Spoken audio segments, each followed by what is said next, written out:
Tópico 2. Estranhos ao concerto da promessa. Nessa parte, o apóstolo Paulo aponta a situação dos gentios, naquele tempo estáveis sem Cristo, separados da comunidade de Israel e estranhos ao concerto da promessa. Subtópico 1. Uma vida sem Cristo.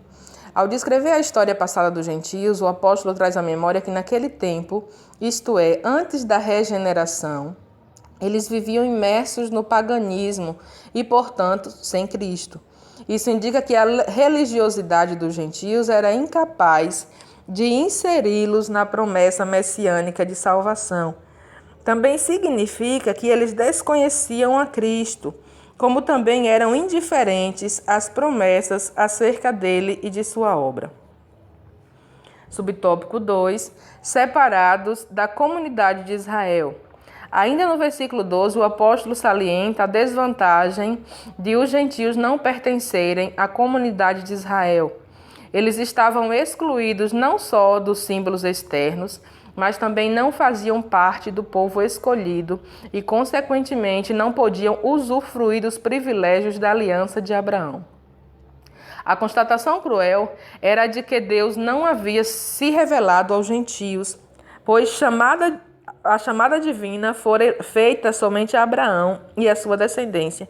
Nessa perspectiva, a lei e as promessas pertenciam somente aos judeus, e desse modo os gentios estavam fora do alcance das bênçãos prometidas a Abraão, a Isaque e a Jacó. Entretanto, o que os gentios precisavam saber era que, por meio de Cristo, eles também se tornariam descendência de Abraão. Subtópico 3. Alienados aos pactos das promessas. Uma vez separados da comunidade de Israel, os gentios desconheciam totalmente os vários pactos que Deus estabelecera com os patriarcas israelitas. Esses pactos giravam em torno da grande promessa do advento do Messias, dentre eles o pacto abraâmico, o pacto mosaico e o pacto davídico.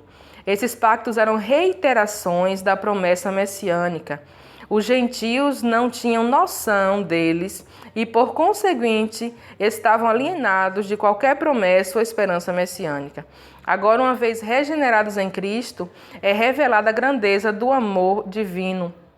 De alienados da promessa por meio do sangue de Jesus, os gentios tornaram-se herdeiros da maravilhosa promessa.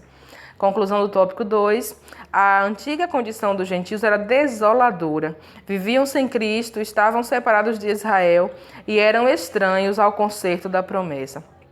Então, irmãos, nesse tópico 2, tópico 2 e os seus respectivos subtópicos, nós vamos ver que a situação dos gentios era triste porque eles estavam alheios, afastados, separados da promessa, messiânica de salvação.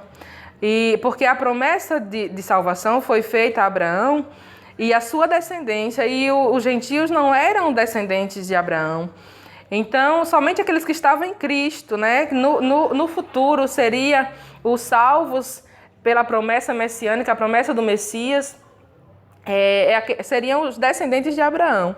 Mas como o plano de salvação se estendeu também para os gentios, eles se tornaram afastados da promessa, alheios às promessas, separados das promessas de Deus para a descendência de Abraão.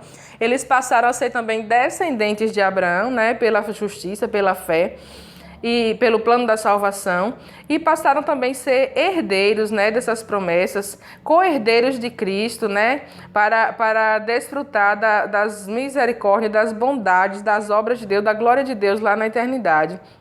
Então, aqueles pactos que havia, o pacto abraâmico, que era o pacto de Abraão, o pacto mosaico, que era o pacto de Moisés, e o pacto davídico, que era o pacto de Davi, como diz aqui na lição, irmãos, que era uma confirmação, a reiteração, ou seja, ali uma fundamentação a mais, de que Deus tinha uma aliança. Pacto quer dizer aliança, que Deus tinha uma aliança com Abraão e a sua descendência, e essas alianças, essas promessas que o Senhor fez têm se cumprido ao longo da história, ainda se cumprem nos nossos dias, O plano da graça tem se estendido sobre todos que desejam, que confessam que crê no sacrifício de Jesus e confessa Jesus como Senhor e Salvador das suas vidas.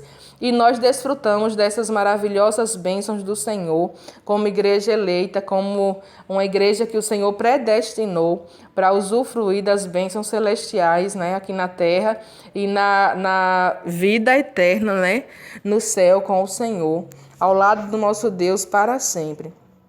Então, eles também são herdeiros da maravilhosa promessa, porque a graça os alcançou. O plano da salvação os cobriu também. E eles estão, né, guardados em Cristo para o dia da redenção, para o grande dia do Senhor, debaixo dessa proteção, debaixo dessa graça, debaixo dessas promessas que foi dada aos filhos de Abraão, aos descendentes de Abraão, mas que nós também hoje somos herdeiros. Glória a Deus por todas as suas maravilhas feitas aqui na terra, em favor do seu povo, em favor das nossas vidas, em nome de Jesus, em nome do Senhor Jesus, nosso Senhor e Salvador. Amém.